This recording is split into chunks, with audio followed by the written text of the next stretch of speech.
नमस्कार मेरे प्यारे बच्चों, स्वागत है आप सभी का आपके अपने YouTube channel Sarvodaya online classes में।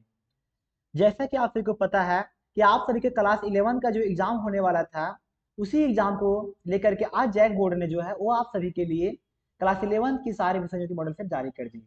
तो अभी हम उसी क्रम में आपके जो क्लास 11 की हिंदी इलेक्टिव थी, उसी हिंदी इलेक्टिव के सारे महत्वपूर्ण प्रश्नों के आंसर को लेकर के आ गए हैं। चलिए शुरू करते हैं। आपका जो खंड का है वो लिया गया आप पठित बोध से, यानी एक ध्यान दिया गया है और उस पैसे से आपका जो है 4 सवाल दिया गया। पहला सवाल है, संस्कृति की शाश्वत धारा के निर्माण में कौन सहायक होते हैं?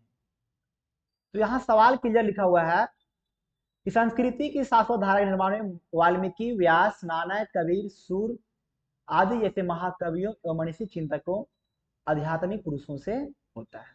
यानी बोलेंगे यहाँ पर कि महाकवि और मनीषी चिंतक से निर्वाह होता है। आगे सवाल है कि लोक में उच्चतम जीवन आदर्श की स्थापना कौन करते हैं? तो यहाँ पर जो है वो लोक में उच्चतम जीवन आदर्श की स्थापना जो है, देखिए यहाँ पर सवाल में लिखा होगा, देखिए यहाँ पर कहाँ गया,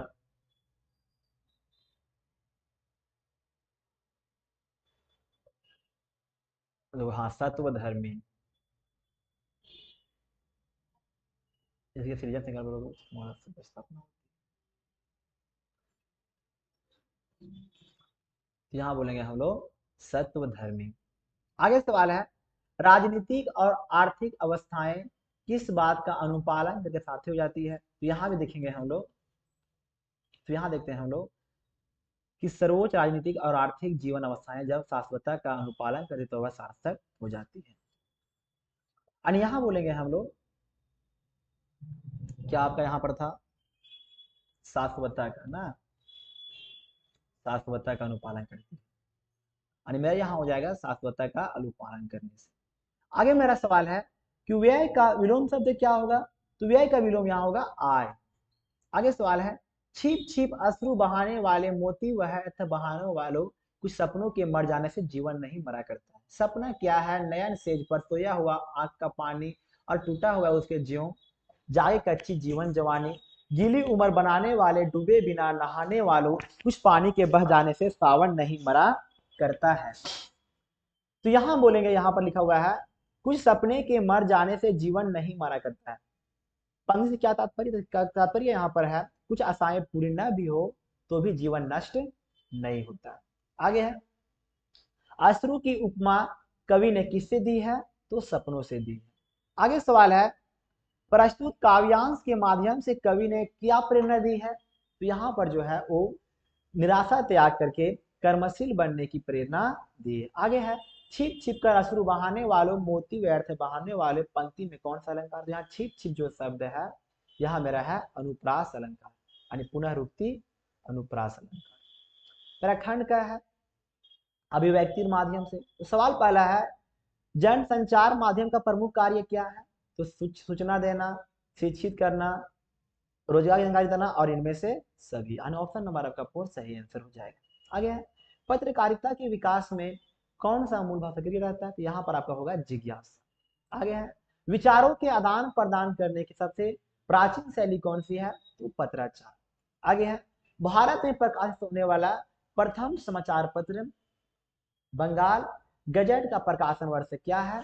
तो 1780। आगे है, संचार के मुद्रण माध्यम में किसे शामिल किया जाता है? तो समाचार पत्र, पत्रिकाएं, पंपलेट, यानी ऑप्शन नंबर डी सही हो जाए। आगे है, संपादक की किसके द्वारा लिखा जाता है? तो संपादक के द्वारा।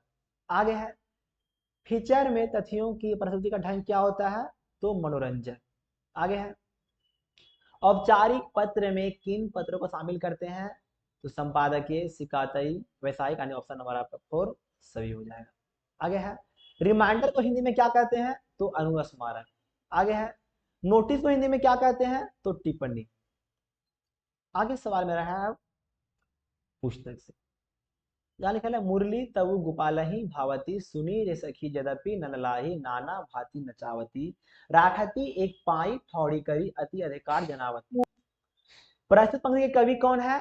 इनके कवि यहाँ पर है आपके सूरदास। आगे है प्रस्तुत काव्यांश की भाषा क्या है, इनकी भाषा है ब्रज भाषा। आगे है किसी एक पांव पर खड़ा करके रखा जाता है, तो यहाँ पर गोपाल, गोपाल बोलते हैं हम लोग कृष्ण को भी, इसे कृष्ण को। आगे सवाल है नंद लाला को कौन नचाता है, तो मुरली। आगे है बोरत तो बोरियो निचौरत बने नहीं, पंक्ति में किस त्योहार का वर्णन है, तो होली का। आगे है झहरी झहरी झिनी बूंद है प्रति मानो में, झहरी झहरी में कौन सा अलंकार है, इसमें आपका होगा पुनरुक्ति प्रकाश अलंकार। आगे है प्रकृति का सुकुमार किसे कहा जाता है, तो सुमित्रानंद पंत को। आगे है संध्या के बाद कविता का मूल स्वर क्या है, तो ग्रामीण जीवन का सामाजिक अर्थ। आगे है बादल को घिरते देखा है कि कवि कौन है, इनके कवि है बादल को घिरते देखा है नागार्जुन। आगे सवाल है सारा घर मक्खियों से भिनभिना रहा था, आंगन की अलगनी पर कई पैबंद रखी थी, गंदी साड़ी टंगी हुई थी। ये आपका तुम्हारा जैसे एक पूरा कहानी का अंश दिया गया है। आपका सवाल इससे सवाल पूछा गया है प्रस्तुत पंक्ति किस पाठ से ली गई है, तो दोपहर के भोजन से।